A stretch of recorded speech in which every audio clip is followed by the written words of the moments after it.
It's looking like I'm not gonna have time to put together a proper Halloween special this year, but fortunately something spooky and anime related is all over the internet right now.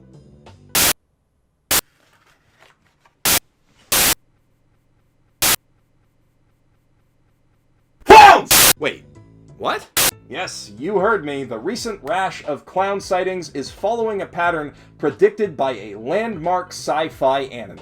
And that anime happens to be Ghost in the Shell, which means that I can double down on baiting clicks by complaining about kinda sorta racism. Exactly like what happened in Kubo and the Two Strip. Go home, Tumblr. You're drunk. Also, watch Kubo. It's fucking amazing. Ghost in the Shell, in all of its iterations, is a series predicated on the dissemination of interesting ideas. Ideas about identity, interconnectedness in the digital age, and how one defines humanity when bodies become interchangeable and true AI is on the verge of becoming reality.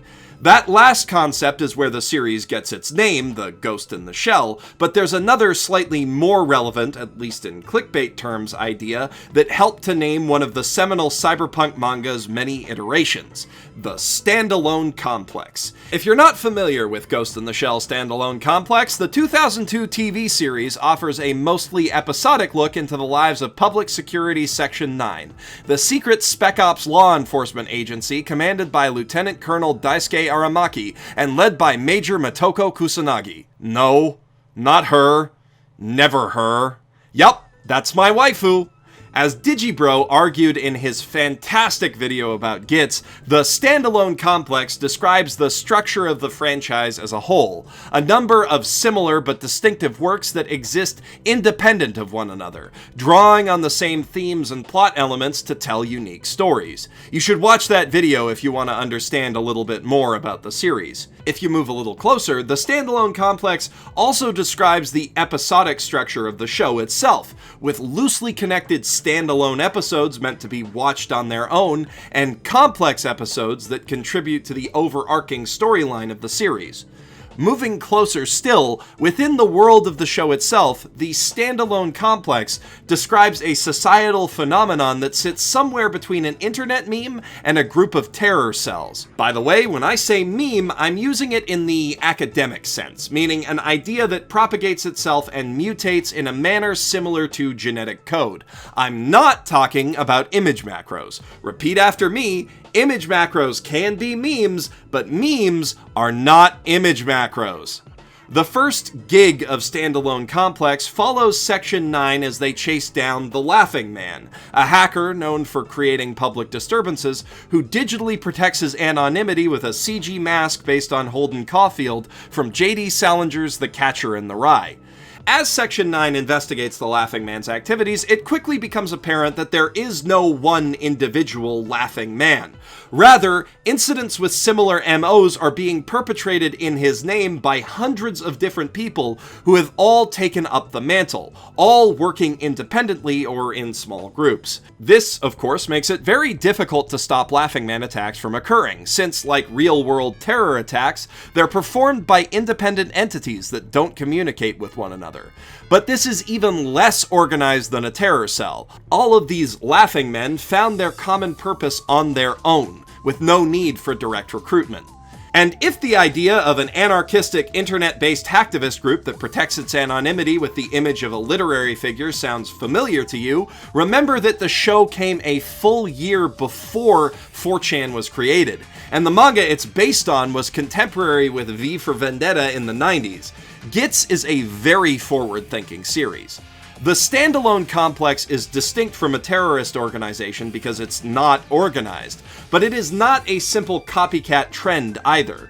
The initial Laughing Man incident did spur a calculated series of copycat crimes that were used to shift suspicion away from a group of corrupt politicians, but the actions we see in the show itself are something else entirely. 39 different people, all under the guise of the Laughing Man, storm into a press conference with the intention of assassinating Secretary General Dido, and none of them have been told to do it. All of them, understanding the Laughing Man's drive to uncover the truth, independently reached the conclusion that it's something that they must do. This is not simply a trend that people are choosing to take part in. There was no one on message boards saying, hey, let's assassinate this guy. Rather, this is an example of a mimetic idea influencing different people's thought processes and actions concurrently. Which brings us back to the clown thing. Right now, around the world, we are seeing a massive increase in creepy clown sightings. Dozens of videos are filtering in from across Europe and North America of clowns just standing there, being clowns, or sometimes being beaten down by police or brandishing weapons. And there are even more stories coming in without photo or video of clowns creeping around cities and university campuses and, well, everywhere else that you wouldn't want a clown to show up. At this point, with all the media coverage, a lot of these are inarguably copycat incidents. Either people trying to get in on the joke, or people trying to gain an extra degree of anonymity while committing actual crimes, because the clown shit is fucking everywhere right now, and you'd be very hard to catch.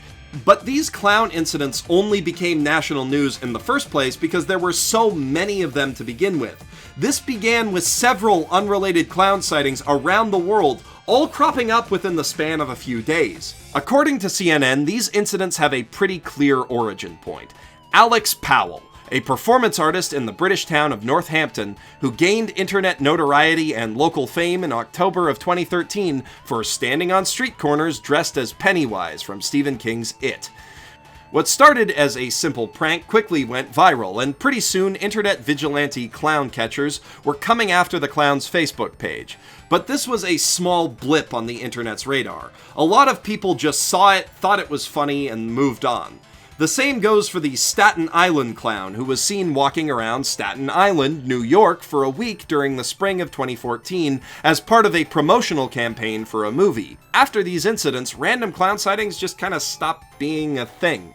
And then, all of a sudden, 3 years later, a large number of people independently reached the conclusion that this whole clown creeping thing was pretty funny, and they all began staging similar pranks around the world. And while some of those reported incidents have been proven as hoaxes, enough are real that it seems to defy common sense. This can't just be a coincidence, but it kinda is. This is a standalone complex, born from a minor internet meme. There's a lot of parallels here to the Laughing Man case. An initial event born from a desire to fuck with people and shake things up, followed by a corporate-staged copycat, and then, years after the incident dropped out of the public consciousness, a sudden flood of similar cases.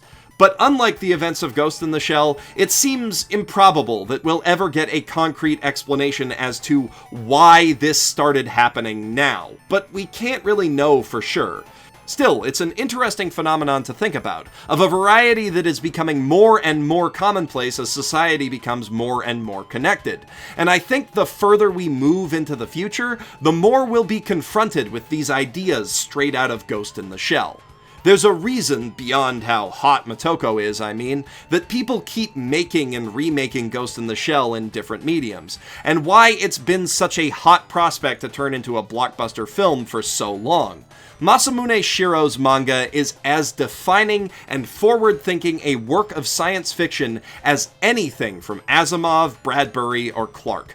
If this has you interested in watching Ghost in the Shell standalone complex, the series is available to stream legally and completely free on Viewster at vwstr.tv/ghostbasement. If you use that link, I get money and you get to watch a great show for free. It's what we call a win-win scenario.